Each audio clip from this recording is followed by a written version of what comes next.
Doctor Asif इजहार channel को subscribe करें और बेल आइकन को दबाना न भूलें ताकि हर नई वीडियो की अपडेट्स आप तक पहुंचती रहे। ख़वातीन हज़रात, बहुत से लोग जो हैं विटामिन ई का इस्तेमाल करते हैं, विटामिन ई को बहुत अच्छा समझते हैं और उसको सेहत के लिए एक मैजिक ड्रग तस्वुर करते हैं और किसी भी बीमारी की हालत में विटामिन ई को बतौर एक ताकत की दवाई इस्तेमाल करते हैं। आया ये अमल दुरुस्त है? मैं आपको विटामिन ई के बारे में बताता हूँ। सबसे पहले कि विटामिन ई क्या चीज़ है, इसके फ़वाइद क्या हैं, इसका इस्तेमाल कैसे किया जाए और आया जो बाज़ार में विटामिन ई प्रिपरेशंस अवेलेबल हैं वो हर किसी के लिए फ़ायदेमंद हैं। ये जानने के लिए डॉक्टर आसिफ इजहार चैनल को सब्सक्राइब कीजिए और ये वीडियो आखिर तक देखिए तो आपको अंदाज़ा हो जाएगा कि विटामिन ई जो है वो किस हद तक आपके लिए ज़रूरी है और उसके क्या क्या नुकसान हो सकते हैं। विटामिन ई जो है ख़वातीन हज़रात, जो हमारी बॉडी है उसमें, जिस तरह मैंने पहले भी जिक्र किया था कि जो भी सेल्स हैं, जो भी खुलिये हैं, उनमें वेयर एंड टेयर का अमल जारी रहता है और एजिंग का जो प्रोसेस है वो जारी रहता है और इसके साथ साथ जो है तो इन सेल्स में चेंजेस आती जाती हैं। जो बॉडी सेल्स हैं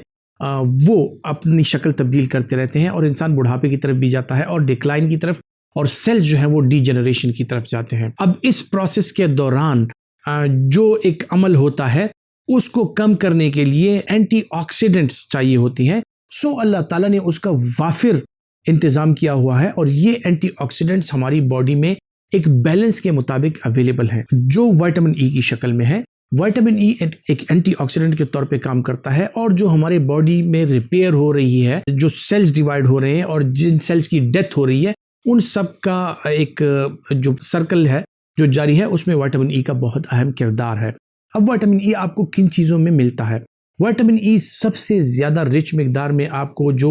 सूरजमुखी है या सनफ्लावर है उसके सीड्स में बहुत वाफिर मिकदार में ये अवेलेबल है। उसके अलावा जो हरी सब्जियां हैं, जिस तरह ब्रोकली हो गई, जिस तरह ये सलाद के पत्ते हो गए, जिस तरह के पालक हो गया, इनमें विटामिन ई अच्छी खासी मिकदार में पाया जाता है। इसके अलावा आप मुख्तलिफ किस्म के शैम्पू और साबुन के एड्स में देख रहे होते हैं कि बादाम और जो ड्राई फ्रूट्स हैं, जिस तरह के पिस्ता हो गया, इन चीज़ों में भी विटामिन ई खासकर बादाम में बहुत ज़्यादा मिकदार में पाया जाता है। इसके अलावा ख़वातीन हज़रात, कैरेट्स यानी गाजर में भी विटामिन ई की अच्छी खासी मिकदार मौजूद है। सो ये ऐसी चीज़ें हैं जो हमारी नॉर्मल खुराक का हिस्सा होती हैं। सो अब विटामिन ई की आपको कितनी ज़रूरत पड़ती है? विटामिन ई जो है वो दिन में आपको 1000 मिलीग्राम से कम आपकी बॉडी की रिक्वायरमेंट होती है और अगर ये विटामिन ई 1000 मिलीग्राम से ज़्यादा हो जाए पर डे, सो ये आपके लिए या आपके सेल्स के लिए नुकसानदेह साबित हो सकता है। सो अल्लाह ताला ने एक ऐसा निज़ाम बनाया है कि जब आप ये हरी सब्जियां और ये ड्राई फ्रूट्स और ये चीज़ें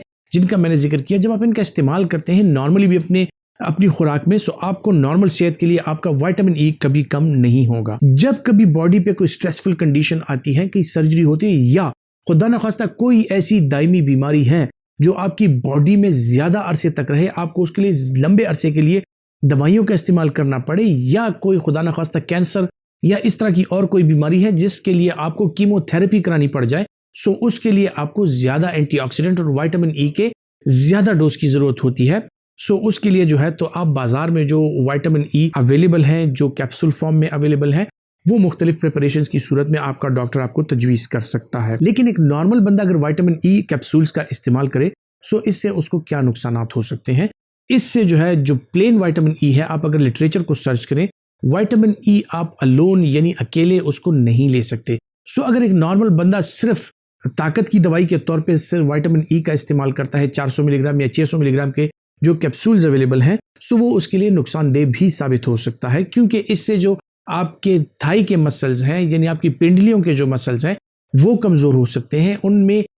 जो है तो सूजन आ सकती है और ख़वातीन हज़रात, फिर सूजन के इस अमल को मायोसाइटिस कहा जाता है। सो ये आपके बदन में मायोसाइटिस कॉज कर सकता है, जो कि आपको पिंडलियों में और जो आपकी टांगों में शदीद किस्म का दर्द और कमज़ोरी की कैफियत आपको दे सकते हैं। विटामिन ई अगर आपको तजवीज़ की जाती है या नॉर्मल बंदे को अगर विटामिन ई की थोड़ी सी मिकदार की ज़रूरत हो, खुराक के अलावा अगर सप्लीमेंटेशन की ज़रूरत हो, तो उसको जब भी आपने लेना है वो बी कम्प्लेक्स के साथ मिला के, यानी vitamin B1, B3, B12, B6, ये सारी चीज़ें यानी बी कम्प्लेक्स के जो विटामिन है उनके साथ मिला के अगर दी जाए तो इसका जो नुकसान का अंदेशा है वो कम से कम हो जाता है और उसके जो फ़वाइद जो हैं वो आपको हासिल हो सकते हैं। विटामिन ई बदन को किन किन चीज़ों में बेनिफिट्स देता है या उसके क्या क्या फ़वाइद आपके बदन को हासिल होते हैं, सो जो भी सेल्स हैं, जिस तरह आपके बाल हो गए, आपकी आंखों के लिए बहुत अच्छा है, आपकी स्किन के लिए बहुत अच्छा है। इसके अलावा जो है तो एज एन एंटीऑक्सीडेंट्स ये एजिंग प्रोसेस को जो है वो स्लो करता है और आपके सेल्स की वेयर एंड टेयर स्लो होती है।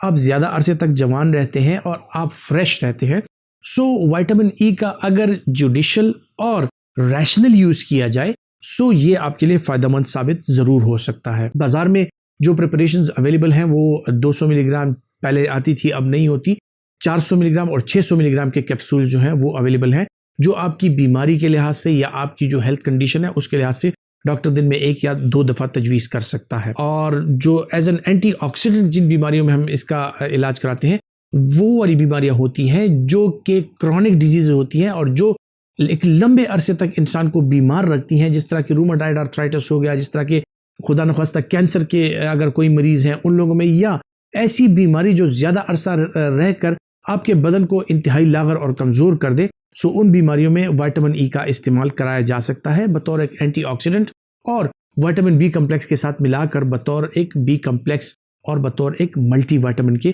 आप उसका इस्तेमाल कर सकते हैं। सो जो भी लोग विटामिन ई का इस्तेमाल कर रहे हैं और बतौर एक न्यूट्रिशनल सप्लीमेंट कर रहे हैं, सबसे पहले उनको अपने डॉक्टर से मशवरा करना ज़रूरी है